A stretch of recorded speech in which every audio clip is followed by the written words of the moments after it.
violence, water torture, electric shocks, specifically electric shocks to the genitals of a victim, intentional dog attacks, inserting objects into the ears and brains of certain individuals, and much more. And while those two separate examples of the CIA and US government using extreme force and illegal torture methods is disturbing enough, we're still not done, because we are only now getting into what some would consider the worst of the offenses. You see, due to an event that happened in 2001 in New York that I can't mention because I want to pay my bills, the United States was reasonably very on edge. However, many would consider their response to this feeling of insecurity as so unreasonable, in fact, that the US government would need to rebrand torture so that they wouldn't feel like they were breaking the law. And that's exactly what they did. From 2002 until 2009, the US government knew that they wanted to extract information out of people by any means necessary. But they also knew that torture was frowned upon and illegal. And because they couldn't publicly be saying that they were torturing people, they needed to rebrand it so it sounded okay. And what they came up with was something known as enhanced interrogation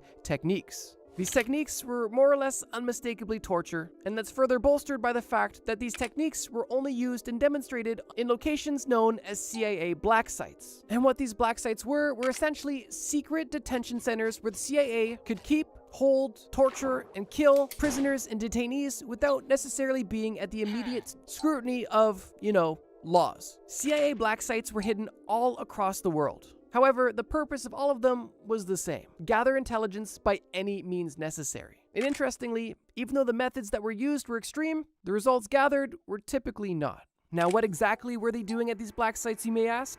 Well, let me give you a list of banned torture methods that were confirmed, or at least highly suspected of being used at these black sites. Waterboarding, which is essentially the act of simulating drowning, or in some case, literally drowning somebody. Sleep deprivation, keeping people up for nearly a week, if not more. Stress positions, essentially keeping a prisoner in a position that is extremely uncomfortable and painful. Cramped confinement, similar to a stress position. You're not necessarily being held in a painful position, you're just simply in a location you cannot get comfortable in. In some cases, insects were also involved to add extra discomfort. In many cases, torture would take place on detainees who were naked for extra embarrassment and humiliation. Sensory deprivation was used, typically by putting a hood over the head of the prisoner and playing extremely loud music on repeat and keeping them in complete darkness to essentially overload or underload their senses. Exposing individuals to extreme temperatures, in most cases consistently exposing a prisoner to an ice bath or simply pouring cold water on them as they are in their cell or potentially